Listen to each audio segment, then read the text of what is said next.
Hello students, good morning.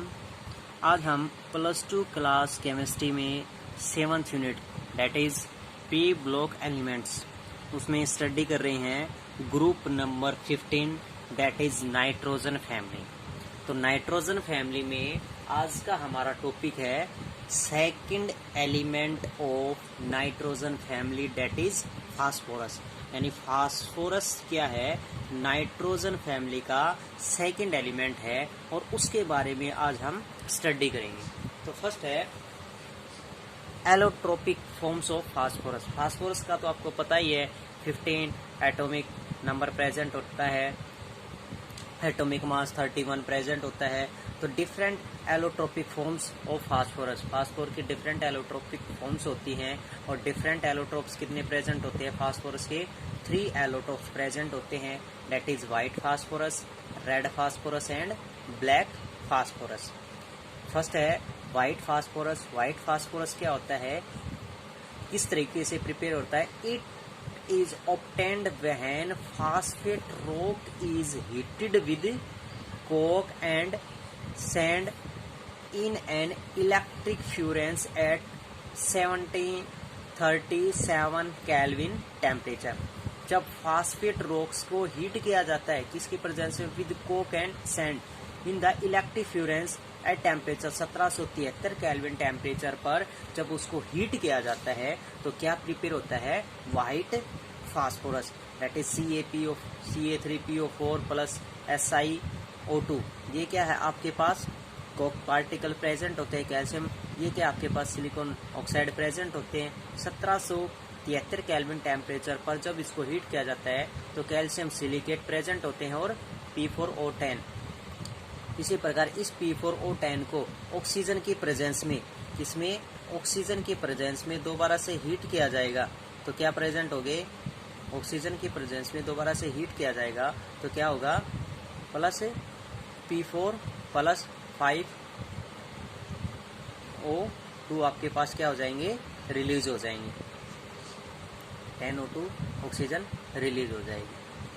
अगर structure की बात की जाए तो स्ट्रक्चर क्या होगा, it exits as P4 unit. The 4sp3 hybridized phosphorus atoms lies at the corner of the regular tetrahedron with angles क्या रहेगा, PPP 60 डिग्री। और सभी फास्फोरस में एंगल क्या रहेगा, 60 डिग्री एंगल प्रेजेंट रहेगा। जैसे एंगल्स की बात की जाए तो एंगल किस प्रकार प्रेजेंट होगा, P4 फास्फोरस प्रेजेंट है first, second, third and fourth, क्या स्ट्रक्चर में रहेगा, एंगल रहेगा 60 डिग्री। कैरेक्टरिस्टिक्स की बात की जाए तो कैरेक्टरिस्टिक्स क्या होंगे, it is soft, translucent, waxy white, solid garlic colour and cut with knife. इसको इजीली चाकू से काटा जा सकता है। इट इज वेरी पॉइजनस, यह बहुत जहरीला होता है। Melting and boiling phosphorus are quite low, melting और बॉइलिंग पॉइंट फास्फोरस के क्या होते हैं, लो होते हैं। It is insoluble in water, पानी में क्या होता है, इनसोल्युबल होता है। Second one is red phosphorus. Red phosphorus क्या है, it is obtained by heating white phosphorus at 573 kelvin. Red phosphorus white phosphorus को 573 केल्विन टेम्परेचर पर हीट करने से प्रोड्यूस होता है। जैसे हम P4 को 573 केल्विन टेम्परेचर पर प्रोड्यूस करेंगे तो P4 क्या है, रेड फास्फोरस प्रिपेयर होगा। स्ट्रक्चर क्या प्रेजेंट हो जाएगा, like white phosphorus, it is also exist in P4 tetrahedral by joining tetrahedral through covalent bond to give the polymeric structure। polymeric structures denotes होते हैं, यानी बहुत सारे व्हाइट फास्फोरस एक दूसरे में कंबाइन होकर रेड फास्फोरस क्रिएट करते हैं। उसके बाद इनकी कैरेक्टरिस्टिक्स की बात की जाए रेड फास्फोरस की तो it is hard, crystalline, odourless solid with iron grey Laksar. Iron grey Laksar के साथ क्या होता है, सॉलिड ऑर्डरलेस क्रिस्टलाइन प्रेजेंट होता है। It is non poisonous in nature, non poisonous होता है। इनसोल्युबल इन वाटर होता है, as well as soluble in ether and alcohol. Alcohol ether में क्या होता है, सोल्युबल होता है, एज वेल एज इनसोल्युबल होता है। It is stable allotropes of phosphorus at room temperature. Room temperature पर एलोट्रोप्स क्रिएट करते हैं, सोक करता है। ब्लैक फास्फोरस क्या होता है, it has 2 forms, black phosphorus के 2 फॉर्म्स होते हैं, alpha black phosphorus and beta black phosphorus. Alpha black phosphorus कैसे क्रिएट होता है? Alpha form when red phosphorus is heated in a sealed tube. जब बंद ट्यूब में 803 केल्विन टेम्परेचर पर रेड फास्फोरस को हीट किया जाता है, 803 केल्विन सील्ड ट्यूब में, तब ब्लैक अल्फा फास्फोरस क्रिएट होते हैं। और बीटा फास्फोरस कब क्रिएट होते हैं? व्हेन व्हाइट फास्फोरस ऐड, जब व्हाइट फास्फोरस को 473 केल्विन टेम्परेचर पर हाई प्रेशर के साथ हीट किया जाता है, तो क्या है? बीटा ब्लैक फास्फोरस क्रिएट होते हैं। और टेम्परेचर प्रेशर कितना रखा जाता है? 4000 से 12000 एटमॉस्फेरिक प्रेशर। कैरेक्टरिस्टिक्स क्या हैं? सम कैरेक्टरिस्टिक्स हैं, it has sharp melting point of 860 kelvin, like graphite it is fairly good conductor of electricity का गुड कंडक्टर होता है। It is most stable allotropes of phosphorus and does not burn in air, और air में burn नहीं होता है। अगर beta black phosphorus के स्ट्रक्चर की बात की जाए तो बीटा ब्लैक फास्फोरस का स्ट्रक्चर क्या होगा? जब बहुत से फास्फोरस को एक दूसरे में कंबाइन कर दिया जाता है तो एक चेन बन जाती है, और वो चेन किसको डिनोट्स करती है? बीटा ब्लैक फास्फोरस को। एंगल कितना प्रेजेंट होता है? 99 डिग्री, और रेडियस के अनुसार कितनी प्रेजेंट होती है? 218 picometre. The next one is phosphine. Phosphine क्या होती है?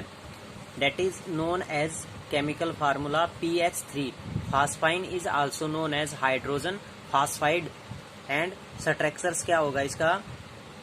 Phosphorus is PH3 involves sp3 hybridization, 3 of 4 sp3 orbitals overlap with 1 s orbital of hydrogen atom to form 3 pH sigma bonds, while the fourth contains the lone pair of electrons.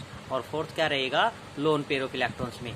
जैसे PS3 के structure की बात की जाए तो phosphorus के outer most shell में electrons कितने हैं? 5 इलेक्ट्रॉन प्रेजेंट होते हैं, 5 इलेक्ट्रॉन्स प्रेजेंट है। और हाइड्रोजन के 3 एटम्स प्रेजेंट है, तो हाइड्रोजन के 3 atom single electrons of hydrogen के साथ क्रिएट कर देंगे, और 2 इलेक्ट्रॉन्स किसके?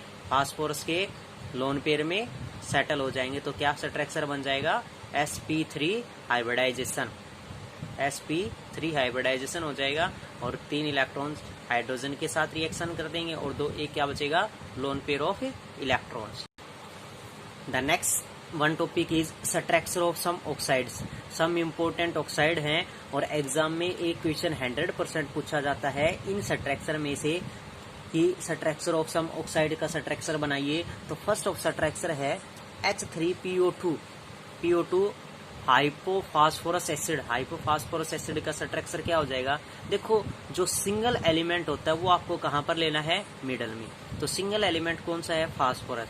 तो फास्फोरस क्या ले लिया? मिडल में डिनोट कर लिया। उसके बाद ऑक्सीजन के कितने मॉलिक्यूल प्रेजेंट है? 2, और हाइड्रोजन के कितने हैं? 3। तो 2 ऑक्सीजन वाले किसके साथ रिएक्शन कर देंगे? 2 हाइड्रोजन के साथ, और क्या कंपाउंड बना देंगे? OH। एक ऑक्सीजन का और एक हाइड्रोजन का क्या बन जाएगा? OH। एक OH, और दूसरा अगर हम क्रिएट्स करें तो क्या हो जाएगा? सिंगल के अनुसार डिनोट्स करें तो हमें पेंटागन शेप्स में डिनोट्स होती है, तो क्या हो जाएगा? एक OH कंपाउंड्स क्रिएट हो जाएगा। हाइड्रोजन के कितने रहेंगे? 2 सिंगल हाइड्रोजन क्रिएट हो जाएंगे, और एक लोन पेयर में किसके साथ रिएक्शन कर देगा? ऑक्सीजन के साथ। सेकंड है H3PO4। H3PO4 का स्ट्रक्चर क्रिएट हो तो ऑर्थोफॉस्फोरिक एसिड। ऑर्थोफॉस्फोरिक एसिड क्या हो जाएगा?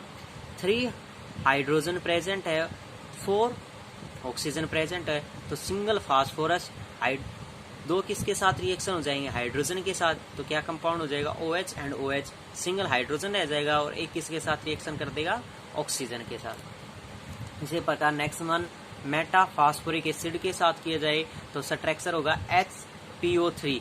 HPO3 क्या हो जाएगा? फास्फोरस मिडल में हो जाएगा, एक H ऑक्सीजन के साथ रिएक्शन करके OH कंपाउंड क्रिएट कर देगा, और ऑक्सीजन क्या है? गेन ऑफ इलेक्ट्रॉन्स करेगा, 2 गेन ऑफ इलेक्ट्रॉन्स, तो 2 और 2 4, और एक किसके साथ? OH के साथ 5 इलेक्ट्रॉन्स क्रिएट हो जाएंगे। The next one last structure is H3PO5 structure, peroxomonophosphoric acid. अब देखो यहाँ पर क्या प्रेजेंट है? 5 ऑक्सीजन प्रेजेंट और 3 हाइड्रोजन। अब 3 हाइड्रोजन प्रेजेंट है, तो 3 हाइड्रोजन 3 ऑक्सीजन के साथ रिएक्शन करके क्या क्रिएट कर देंगे? OH।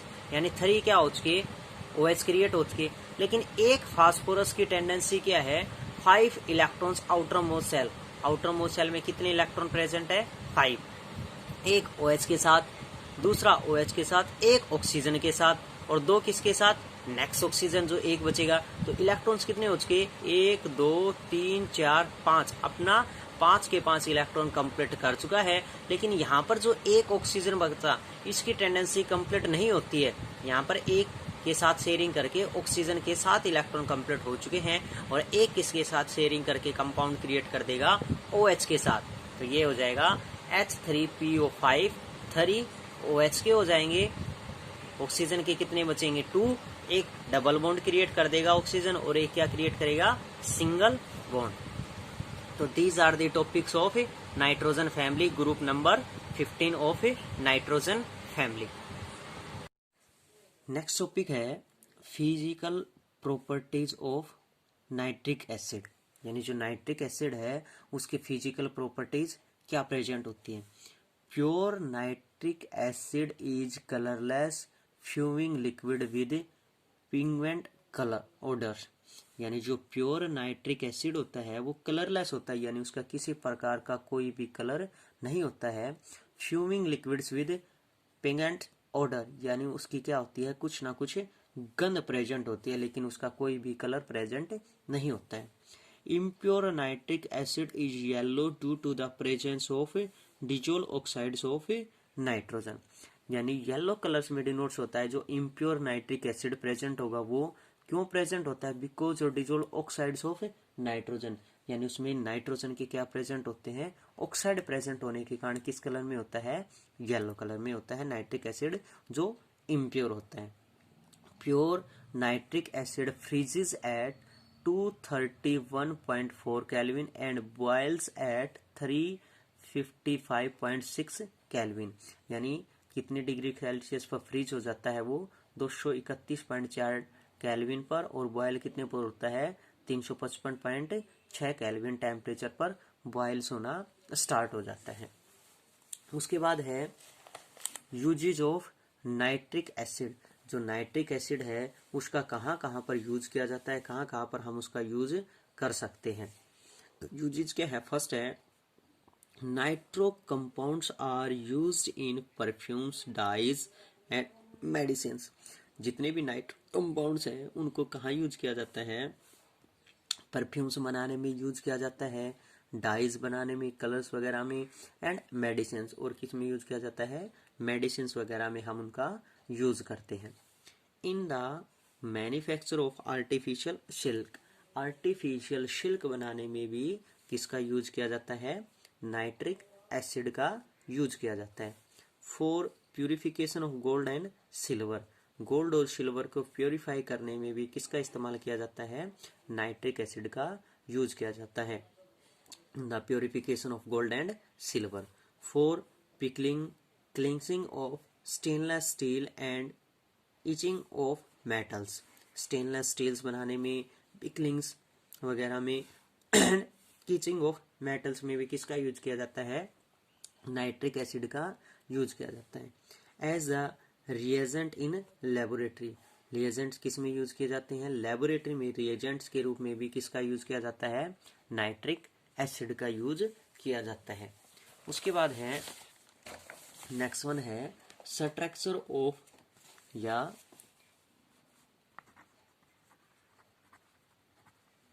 Resonance structure of nitric acid, यानी जो नाइट्रिक एसिड है उसका रेजोनेंस स्ट्रक्चर क्या होगा। अब रेजोनेंस स्ट्रक्चर क्या होता है, the structure which show all the structure in a single compound, जिसके जितने भी स्ट्रक्चर प्रेजेंट है किसी भी कंपाउंड के वो एक ही स्ट्रक्चर में प्रेजेंट हो लेकिन बॉन्ड फॉर्मेशन डिफरेंस हो जाए, उनको कहा जाता है रेजोनेंस स्ट्रक्चर। जैसे हमारे पास क्या है, HNO3 प्रेजेंट है तो फर्स्ट हमारे पास क्या प्रेजेंट हो, उसका हाइड्रोजन प्रेजेंट है, नाइट्रोजन प्रेजेंट है, ऑक्सीजन प्रेजेंट है, तो हम सिंगल क्या लेके चलेंगे, जो हमारे पास चार्ज पार्टिकल में प्रेजेंट होगा 3 मॉलिक्यूल्स में प्रेजेंट है, तो nitrate is a resonance hybrid, जिसमें हमारे पास नाइट्रिक एसिड में क्या है, नाइट्रेट NO3 है, नेगेटिव चार्ज पार्टिकल्स में प्रेजेंट है, जो हम नेगेटिव चार्ज पार्टिकल्स के अनुसार डिनोट्स करें उसमें तो क्या है, नाइट्रेट प्रेजेंट है। तो नाइट्रेट का हम अलग स्ट्रक्चर डिनोट्स कर सकते हैं और नाइट्रिक एसिड का अलग से स्ट्रक्चर डिनोट्स कर सकते हैं। तो फर्स्ट हम डिनोट्स करते हैं नाइट्रिक एसिड HNO3। अब HNO3 में अगर हम पेयर्स में डिनोट्स करें तो हमारे पास फर्स्ट क्या हो उसका, नाइट्रोजन हो उसका। एक नाइट्रोजन किसके साथ, ऑक्सीजन भी प्रेजेंट, हमारे पास 3 ऑक्सीजन प्रेजेंट है, और एक हमारे पास क्या है, हाइड्रोजन प्रेजेंट है। तो ये हाइड्रोजन एक किसके साथ आ जाएगा, ऑक्सीजन के साथ क्रिएट हो जाएगा, और कंपाउंड क्या क्रिएट कर लेगा, OH क्रिएट हो जाएगा। तो क्या हो चुका हमारे पास, OH एक क्रिएट हो चुका सिंगल बॉन्ड के साथ, क्योंकि OH की टेंडेंसी क्या है, गेन ऑफ इलेक्ट्रॉन्स 1 है। अगर हम डिनोट्स करें कि इसके साथ भी अप्रोक्सीमेट सिंगल बॉन्ड डिनोट्स कर रहा है, इसके साथ भी अप्रोक्सीमेट सिंगल बॉन्ड डिनोट्स कर रहा है, लेकिन नाइट्रोजन की टेंडेंसी क्या है हमारे पास, चार्ज पार्टिकल्स में डिनोट्स है, और चार्ज पार्टिकल्स के अनुसार क्या है कि उसकी टेंडेंसी चार्ज पार्टिकल्स में अपनी स्टेबिलिटी डिनोट्स कर रहा है। तो चार्ज पार्टिकल्स में डिनोट्स करेंगे तो फर्स्ट मान लेते हैं कि हम इसके साथ डबल बॉन्ड क्रिएट कर रहा है। इस ऑक्सीजन की स्टेबिलिटी ऑक्टेट रूल के अनुसार कंप्लीट हो चुकी है, लेकिन इसकी स्टेबिलिटी हमारे पास कंप्लीट नहीं हुई है, क्योंकि इसके आउटरमोस्ट इलेक्ट्रॉन्स 6 प्रेजेंट थे, 6 के साथ शेयरिंग कर चुका। इसके पास 6 प्रेजेंट थे, एक के साथ शेयरिंग की है, लेकिन एक अभी स्टेबिलिटी डिनोट्स नहीं हो रही है। तो इसके ऊपर हम डिनोट्स कर देंगे प्लस चार्ज, क्योंकि आउटर मोस्ट इलेक्ट्रॉन्स 5 थे, 4 के साथ शेयरिंग कर चुका है, 1 2 3 4, एक रह चुका है टेंडेंसी लॉस ऑफ इलेक्ट्रॉन्स करने के लॉस, और इसके ऊपर क्या आ जाएगा हमारे पास है नेगेटिव चार्ज पार्टिकल। अब क्या है, ये इलेक्ट्रॉन्स लगातार क्या है हमारे पास रिवोल्वर है, मूविंग मोशन में डिनोट्स होता है, और ये बॉन्ड हमारे पास क्या आ जाएगा, यहाँ पर प्रेजेंट हो जाएगा। तो इसका रेजोनेंस स्ट्रक्चर क्या आ जाएगा, सेकंड हमारे पास HO वही नाइट्रोजन, और जो डबल बॉन्ड ऑक्सीजन के साथ हमारे पास अपर प्रेजेंट था वो कहाँ जाएगा, लोअर टर्म में डिनोट्स हो जाएगा। ये डिनोट्स हो जाएगा, यहाँ हमारे पास हो जाएंगे लोन पेयर ऑफ इलेक्ट्रॉन्स 4, यहाँ पर थे इलेक्ट्रॉन 6 प्रेजेंट थे, और 1 क्या आ जाएगा हमारे पास नेगेटिव चार्ज, और इसके ऊपर क्या हो जाएगा positive charge. This is the resonance structure of A nitric acid.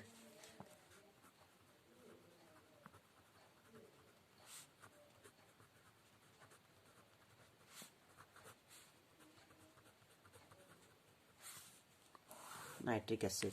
अब दूसरा रेजोनेंस अट्रैक्शन हम डिनोट्स कर रहे थे नाइट्रेट का, तो नाइट्रेट का रेजोनेंस अट्रैक्शन क्या डिनोट्स करेंगे हम, NO3 नेगेटिव, क्योंकि नाइट्रेट्स में डिनोट्स कर रहे हैं। तो क्या हो जाएगा हमारे पास अट्रैक्शन डिनोट्स करें तो वही सेम हम डिनोट्स करेंगे नाइट्रोजन। अब हमारे पास हाइड्रोजन प्रेजेंट नहीं है, सिर्फ ऑक्सीजन प्रेजेंट है, तो single oxygen, second single oxygen और थर्ड सिंगल ऑक्सीजन। फिर एक के साथ हमारे पास सिंगल बॉन्ड है, इसके साथ भी सिंगल बॉन्ड है, इसके साथ भी सिंगल बॉन्ड है, म्यूचुअल शेयरिंग डिनोट्स कर रहा है। तो आउटर मोस्ट इलेक्ट्रॉन्स डिनोट्स करें, मान लीजिए 6 इलेक्ट्रॉन प्रेजेंट हैं, इसके भी 6 इलेक्ट्रॉन प्रेजेंट हैं, और इसके भी हमारे पास क्या है इलेक्ट्रॉन प्रेजेंट है, लेकिन एक के साथ डबल बॉन्ड क्रिएट कर रहा है। तो ये मान लीजिए हमारे पास डबल बॉन्ड है जो ज़्यादा रोटेटेबल है हमारे पास, तो इसके ऊपर क्या हो जाएगा नेगेटिव चार्ज हो जाएगा, और इसके ऊपर भी क्या होगा 1 माइनस चार्ज प्रेजेंट होगा। सेकंड डिनोट्स करें तो लगातार रिवॉल्वर है, तो ये डबल बॉन्ड कहाँ पर आ सकता है, सेकंड टर्म यहाँ आ जाएगा, नेक्स्ट टर्म में यहाँ पर डिनोट्स हो जाएगा। तो क्या हो जाएगा नाइट्रोजन, सिंगल बॉन्ड में ऑक्सीजन प्रेजेंट है हमारे पास, इलेक्ट्रॉन्स कितने प्रेजेंट है 6 इलेक्ट्रॉन प्रेजेंट है, 1 नेगेटिव चार्ज पार्टिकल प्रेजेंट है, डबल बॉन्ड में यहाँ ऑक्सीजन आ चुका है, अपनी ऑक्टेट स्टेबल कर चुका है। तो ये यहाँ पर क्या एक single oxygen, outermost electron 6 present है, तो 1 नेगेटिव चार्ज डिनोट्स करेगा। इसके ऊपर क्या हो जाएगा अब पॉजिटिव चार्ज, और इसके ऊपर भी क्या होगा 1 पॉजिटिव चार्ज। थर्ड डिनोट्स करें तो थर्ड स्ट्रक्चर क्या प्रेजेंट हो जाएगा, वही हम डिनोट्स करें तो क्या है नाइट्रोजन प्रेजेंट है। अब लगातार ये बॉन्ड्स है कहाँ पर प्रेजेंट हो जाएगा, थर्ड पोजीशन पर आ जाएगा, नाइट्रोजन डिनोट्स कर लेगा थर्ड पोजीशन में, यहाँ पर सिंगल ऑक्सीजन, ये भी सिंगल ऑक्सीजन, और यहाँ भी एक सिंगल ऑक्सीजन प्रेजेंट है, लगातार रोलेबल है, तो डबल बॉन्ड प्रेजेंट हो जाएगा। डबल बॉन्ड के साथ क्या है 4 इलेक्ट्रॉन्स प्रेजेंट होंगे, इसके साथ क्या है सिंगल बॉन्ड प्रेजेंट होगा, 6 इलेक्ट्रॉन प्रेजेंट हैं, और चार्ज पार्टिकल्स क्या हो जाएगा, 1 नेगेटिव चार्ज पार्टिकल प्रेजेंट हो जाएगा। इसके साथ भी सिंगल बॉन्ड प्रेजेंट है, क्योंकि नाइट्रोजन की टेंडेंसी लॉस ऑफ 5 इलेक्ट्रॉन्स है, एक चार्ज पार्टिकल डिनोट्स कर रहा है, तो 4 इलेक्ट्रॉन बचे, 4 में 2 के साथ शेयरिंग, 1 के साथ शेयरिंग, 3 इलेक्ट्रॉन्स की शेयरिंग कर चुका है, 1 इलेक्ट्रॉन्स इज रिमेनिंग, और 1 इलेक्ट्रॉन्स रिमेनिंग है, तो इलेक्ट्रॉन्स कितने प्रेजेंट है, ऑक्सीजन के पास 6 इलेक्ट्रॉन प्रेजेंट है, 1 के साथ शेयरिंग कर चुका है, 7 प्रेजेंट हो चुके हैं, तो 1 नेगेटिव चार्ज। यानी इस प्रकार हमारे पास लगातार बॉन्ड है, रोटेशन मोशन में चल रहे हैं और डिफरेंट स्ट्रक्चर डिनोट्स कर रहे हैं। तो इसको डिफरेंट स्ट्रक्चर को डिनोट्स करेंगे हम रेजोनेंस या रेजोनेटिंग स्ट्रक्चर, या सिंपली हम डिनोट्स कर सकते हैं रेजोनेंस